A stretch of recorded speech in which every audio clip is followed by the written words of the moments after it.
हाय दोस्तों, आज मैं आपके सामने उपस्थित हुआ हूँ एक महत्वपूर्ण जानकारी देने के लिए। जो महत्वपूर्ण जानकारी है वो हरियाणा राज्य के गृह मंत्री द्वारा ट्वीट करके सोशल मीडिया पर दी गई है। और वह जो जानकारी है वो जानकारी ये है कि हरियाणा में दिन 3 तारीख सोमवार यानी कि कल से 7 दिन का पूर्ण लॉकडाउन घोषित कर दिया गया है। कहने का मतलब है आपदा प्रबंधन की राज्य कार्य कमेटी के जो चेयरमैन है हरियाणा के मुख्य सचिव श्री विजयवर्धन की ओर से जो आज हरियाणा सरकार की मीटिंग गठित हुई थी, उस गठित मीटिंग में निर्णय लिया गया है कि दिन 3 मई से सोमवार से अगले आने वाले 7 दिन तक पूर्ण रूप से लॉकडाउन है। किसी भी व्यक्ति को जो किसी भी सेवाओं से नहीं जुड़ा हुआ है उनको घर से बाहर गलियों में घूमने की भी अनुमति नहीं है। कहने का मतलब है ये पूर्ण लॉकडाउन जो लगाया गया सरकार के द्वारा, इसका सख्ती से पालन किया जाएगा, क्योंकि जो कोरोना की महामारी है उसको रोकने में हमने पहले जो फर्स्ट वेव थी कोरोना की उसमें भी देखा है, और अब जो सेकंड वेव है ये तो और भी खतरनाक है। इस वेव में तो हमें समझ ही नहीं आ रहा कि हम क्या सॉल्यूशन निकालें, क्या डिसीजन कब किस टाइम पे लें। तो सरकार भी ऐसे ही डिसीजन सोच समझ कर लेती है। तो आज जो डिसीजन गृह मंत्री अनिल विज ने ट्वीट करके जो जानकारी दी है वो ये है कि आने वाले 7 दिन पूर्ण रूप से पूरे हरियाणा के लिए लॉकडाउन है। किसी भी नागरिक को पैदल या किसी भी वाहन पर घूमने की अनुमति नहीं है आने वाले 7 दिन में। और जिन सेवाओं में जो एसेंशियल सर्विस है, एसेंशियल ड्यूटी है, या कोई भी जैसे एग्ज़ाम ड्यूटी है या फिर कोई एग्ज़ाम है किसी का, तो उन सभी सेवाओं में जैसे कि मैं आपको लिस्टिंग वाइज बता देता हूँ। जैसे जो लॉ एंड ऑर्डर या इमरजेंसी सेवाएं हैं, इनमें जैसे म्युनिसिपल सेवाएं, पुलिस, सेना, सीएपीएफ के वर्दी कर्मचारी, स्वास्थ्य, बिजली, अग्निशमन, मान्यता प्राप्त मीडिया कर्मी, कोविड-19 के अंतर्गत काम कर रहे सरकारी कर्मचारी शामिल हैं। इस अवधि के दौरान यह लोग जिनको ये परमिशन है वह अपना पहचान पत्र दिखाकर आने जाने में सहायता प्राप्त कर सकते हैं। इसके अलावा किसी भी परीक्षा में शामिल, जो कि मैं आपको पहले बताया, परीक्षा में शामिल होने के लिए किसी भी व्यक्ति को या जो परीक्षा में ड्यूटी देने जा रहा है अपना एडमिट कार्ड या अपना पहचान पत्र दिखाकर आने जाने में छूट प्राप्त कर सकते हैं।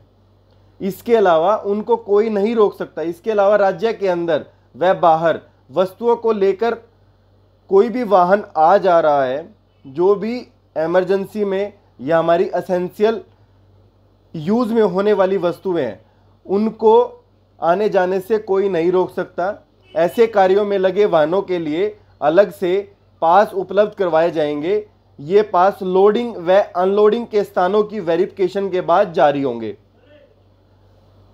और स्वास्थ्य से जुड़ी, पशुओं से जुड़ी, जैसे नागरिक अस्पताल हो गए, पशु अस्पताल, संबंधित मेडिकल सेवाएं जैसे अपना केमिस्ट हो गया, medical store chemist, Jan Aushadhi केंद्र या मैन्युफैक्चरिंग, जो भी मेडिकल लाइन से रिलेटेड किसी उपकरण की, दवाई की कोई भी मैन्युफैक्चरिंग कंपनी है, फार्मा, और कोई भी गवर्नमेंट, यह सुविधा सरकारी और निजी दोनों क्षेत्रों के लिए लागू है। इनमें जैसे जितनी भी लेबोरेटरीज हैं जो किसी भी फार्मा रिसर्च लैब में के कार्य में लगी हैं, क्लिनिकल, नर्सिंग होम, एम्बुलेंस आदि को काम करने की छूट रहेगी।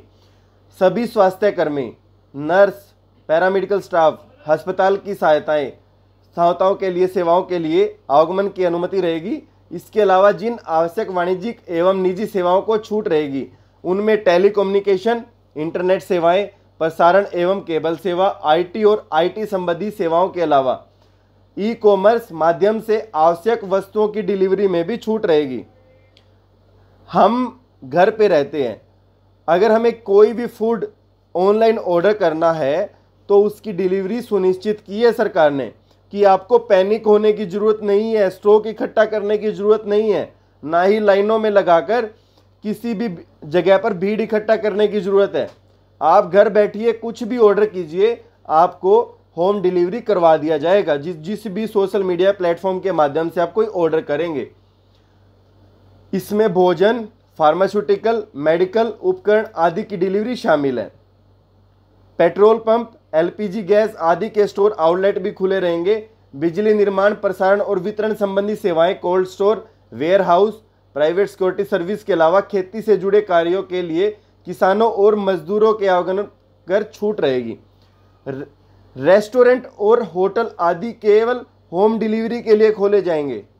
राज्य में इंटरस्टेट बस सर्विस बंद कर दी गई है। कोई बस एक स्टेशन से दूसरे स्टेशन के लिए नहीं जाएगी। आपको किसी भी गंतव्य के लिए जाना है, जो भी गवर्नमेंट ऑफिशियल है, कोई एग्जाम है, कोई भी पैरामेडिकल स्टाफ है, तो अपने पर्सनल व्हीकल का यूज करना पड़ेगा। पर्सनल व्हीकल का यूज करने के अलावा आपके पास कोई ऑप्शन नहीं है। राज्य में अंतर्राज्यीय कटाई और बिजाई के कार्यों के लिए कृषि एवं बागवानी में उपयुक्त होने के लिए राज्य के अंदर व राज्य के बाहर आवागमन में छूट रहेगी। एयरपोर्ट, रेलवे स्टेशन या अंतर्राज्यीय बस स्टैंड के लिए आने जाने वाले यात्रियों को छूट दी जाएगी। जिला मजिस्ट्रेट या प्राधिकृत से पूर्व अनुमानित, ये एक बहुत इंपॉर्टेंट इंफॉर्मेशन है, जो आप सभी लोग किसी भी शादी समारोह के लिए अनुमति ले चुके हैं मजिस्ट्रेट से पहले, तो जिसको जो परमिशन मिल चुकी है वो परमिशन गारंटीड रहेगी, वो परमिशन रद्द नहीं की जा रही है। जिसको जो परमिशन मिल चुकी है वो परमिशन के अकॉर्डिंग फिक्स डेट पर अपने कार्यक्रम को कर सकता है। लेकिन इस कार्यक्रम को करने के लिए जो कंडीशंस गवर्नमेंट और मेडिकल के द्वारा जो फिक्स की गई हैं उनका पालन आपको करना पड़ेगा। जैसे इंडोर कार्यक्रम के लिए आप 30 लोगों से ज़्यादा लोग इस आयोजन में शामिल नहीं कर सकते। आउटडोर है तो आपको 50 मतलब 50 लोगों की अनुमति है। 50 से अधिक व्यक्तियों की अनुमति नहीं है।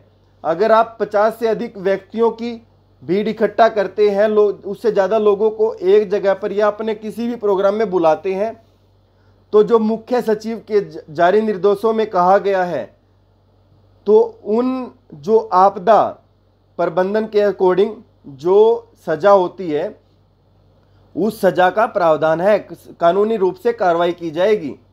इसमें कोई कोताही नहीं बरती जाएगी, क्योंकि प्रोटोकॉल सभी के लिए इक्वल है।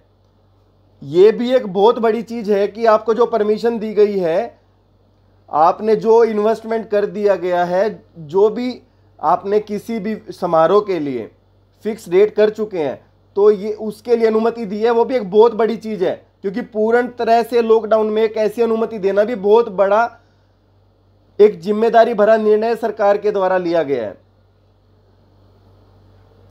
इसके अलावा कोई भी संगठन, सामाजिक संगठन है या सरकार से जुड़ा हुआ है, किसी भी तरह से जो सोशल वर्क कर रहा है, उन सभी को परमिशन दी जाएगी। ई पोर्टल पर जाकर आप रजिस्टर्ड कर सकते हैं और परमिशन ले सकते हैं।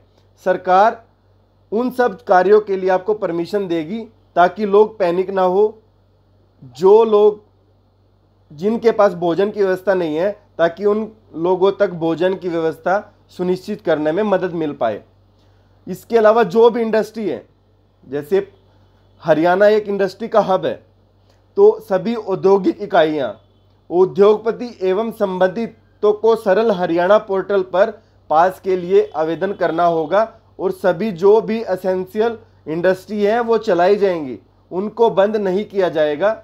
जारी संदेशों में स्पष्ट रूप से कहा गया है, संबंधित क्षेत्रों में उक्त प्रतिबंधों का पालन न करने वालों के खिलाफ सेक्शन 51, 51 से 60 और आपदा प्रबंधन अधिनियम 2005 के अलावा आईपीसी की धारा 178 के तहत कानूनी कार्रवाई की जाएगी।